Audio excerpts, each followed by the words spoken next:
حضور علیہ الصلوۃ والسلام کے وصال کے فوراً بعد منافقین نے بہت باریک چال چلی، مسلمانوں کی صفوں میں گھس گئے۔ بظاہر لبادے ان کے مسلمانوں والے تھے، تو انہوں نے مسلمانوں سے کہنا شروع کر دیا، لو جی کہانی ختم ہو گئی، ساری رونقیں حضور کے دم سے تھیں، نمازیں تھیں، روزے تھے، لوگ اپنے اموال کی زکوٰۃ دیا کرتے تھے، حج کا اجتماع تھا، یہ سب کچھ ختم ہو جائے گا۔ اب کون مال خرچ کرے گا؟ کس نے جان راہ خدا میں قربان کرنی ہے؟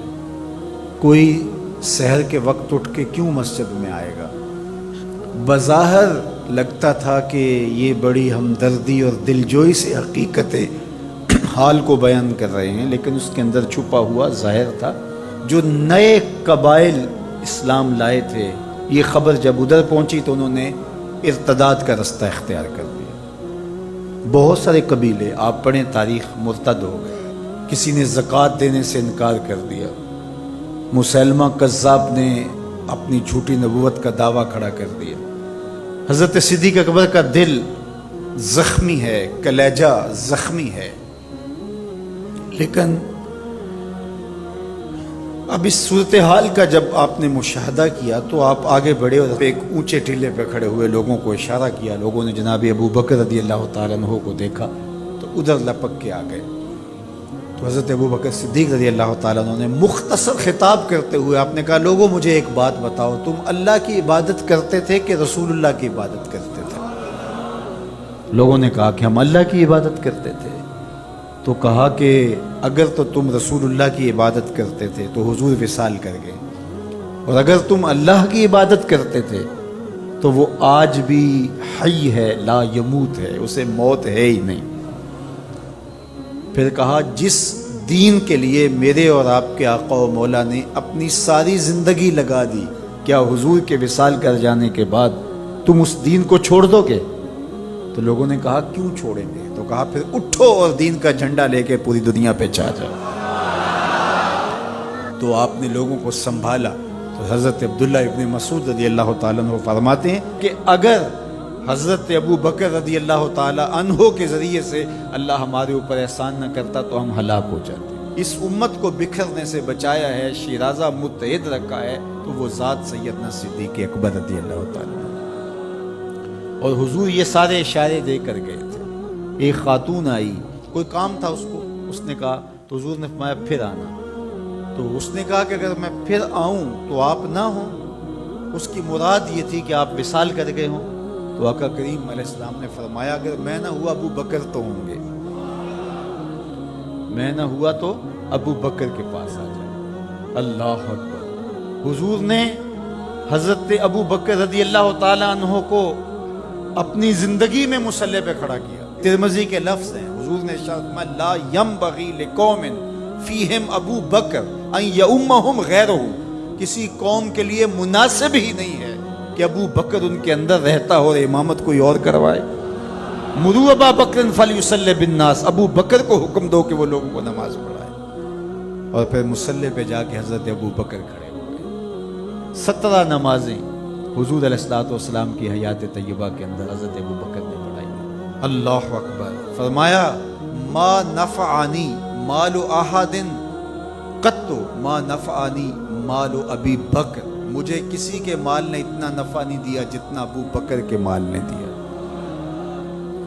اللہ کے علاوہ اگر میں کسی کو خلیل بناتا تو ابو بکر کو بناتا، لیکن اللہ میرا خلیل ہے، جنہیں سیدہ کہول اہل الجنہ کہا گیا، جنت کے بوڑھوں کے سردار بنائے گئے۔ حضور نبی رحمت صلی اللہ علیہ وآلہ وسلم کی نیابت اور حضور علیہ الصلوۃ والسلام کی خلافت کا تاج ان کے سر پہ رکھا گیا، جن کی صحابیت کو میرے رب نے قرآن میں بیان فرمایا، اذ یقول لصاحبہ لا تحزن ان اللہ معنا۔ جب غار ثور میں حضور علیہ الصلوۃ والسلام سیدنا ابو بکر رضی اللہ تعالیٰ عنہ کی گود میں سر رکھ کے لیٹے ہوئے تھے، سانپ ایڑی پہ ڈنگ کے ڈنگ لگا رہا ہے اور آپ اپنی ٹانگ کو جنبش نہیں ہونے دیں۔ آنکھوں کا حلقہ توڑ کے آنسو حضور کے رخسار پہ گرتے ہیں، اور آقا کریم بیدار ہوتے ہیں، اور بیدار ہو کے پوچھتے ہیں مالا کا یا ابا بکر، ابو بکر کیا ہوا؟ ادب کے اس قرینے کو جناب سیدنا صدیق اکبر نہیں بھولتے، کہتے ہیں فدا کا امی و ابی یا رسول اللہ، لو دیکھ تو حضور میری ماں بھی آپ کے قدموں پہ قربان جائے، میرا باپ بھی آپ کی راہوں پہ نچھاور، میرا قبیلہ میرا خاندان آپ کے قدموں پہ قربان، مجھے سانپ نے ڈس لیا ہے۔ تو محبت کا یہ اسلوب اور الفت کا یہ طریق آپ کو یہاں ملے گا کہ انداز الفت نہیں چھوڑتے۔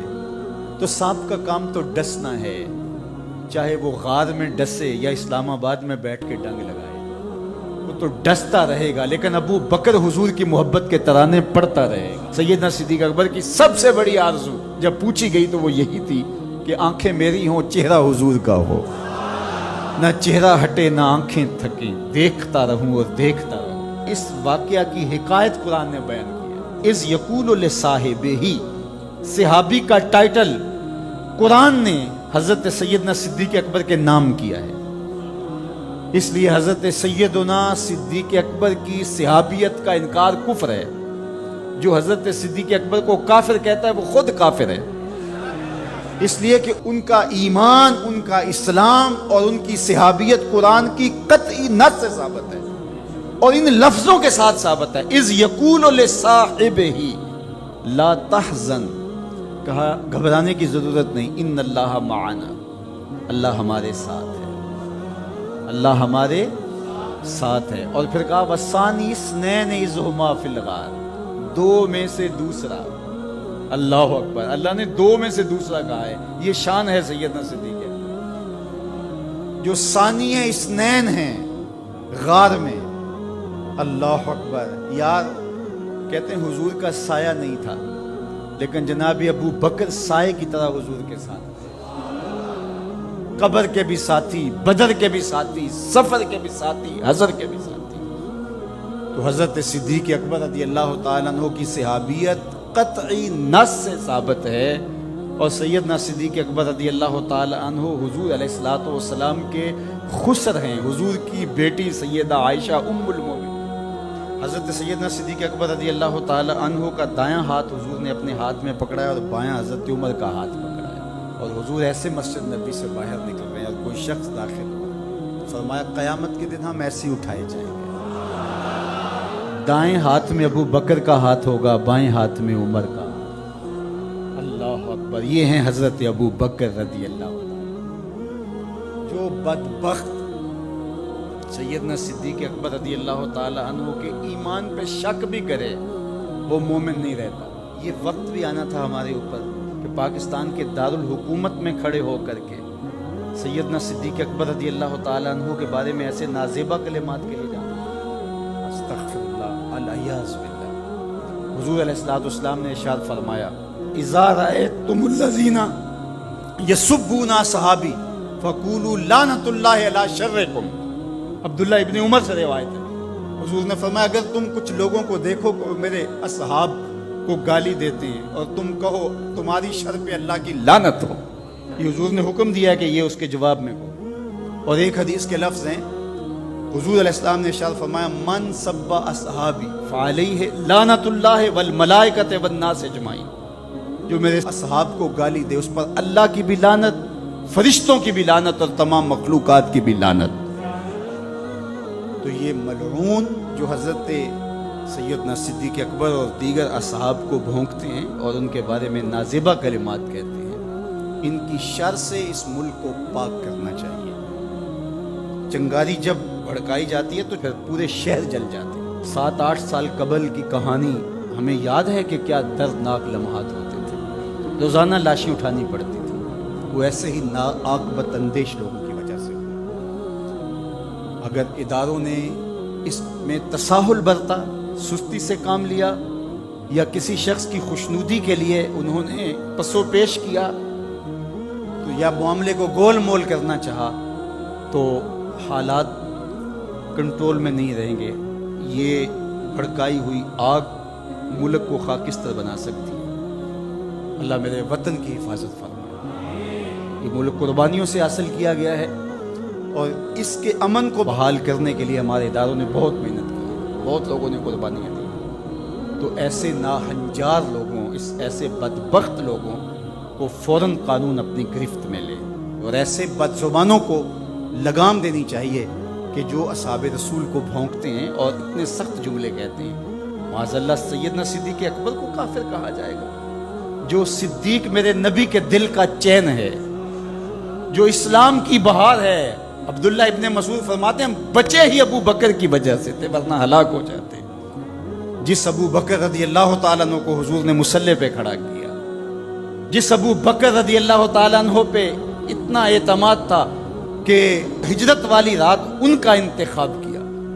حضرت سیدنا عمر رضی اللہ تعالیٰ عنہ نے حضرت ابو بکر رضی اللہ تعالیٰ عنہ کا ذکر کیا اور رو پڑے اور کہا کہ ابو بکر میری زندگی کی ساری نیکیاں لے لے اور غار والی ایک نیکی مجھے دے دے۔ اور پھر کہا کرتے تھے کہ کاش کہ میں ابو بکر کے سینے کا بال ہوتا۔ ابن جوزی نے لکھا ہے کہ ہمارے بزرگ اور اسلاف جو تھے وہ ابو بکر و عمر رضی اللہ تعالی عنہما کی محبت اپنی اولاد کو یوں سکھایا کرتے تھے جیسے قرآن کی آیتیں سکھائی جاتی۔ ان کی محبت اولادوں کے سینوں میں راسخ کیا کرتے تھے۔ معمولی سی میل بھی سیدنا صدیق اکبر کے بارے میں برباد کر دیتی ہے۔ اللہ کے نبی کا ہر صحابی با کمال ہے، لیکن ابو بکر ہے۔ جے شک ہووی تے چل مدینے، جے شک ہووی تے چل مدینے، آ ویخ لے جوڑ مزاراں دا، بن یار نبی دیاں یاراں دا۔ تو ان سے ہماری محبت کا رشتہ استوار ہے۔ تو جس شخص نے بھی یہ جملہ کہا ہم اس کی مذمت کرتے ہیں۔ مذمت تو لفظ بہت چھوٹا ہے، اس کو قرار واقع سزا دیجئے۔ وہ بدترین انسان ہے روئے زمین پہ، اور اس سے کوئی روح رعایت نہ رکھی جائے تاکہ آئندہ ایسے راستے بند ہو۔ اداروں کو اس پر فی الفور نوٹس لینا چاہیے قبل اس سے کہ حالات ہاتھ سے باہر نکل جائیں اور بے قابو ہو جائیں۔ اللہ ہم سب کو اپنی رحمتوں کے حصار میں رکھے۔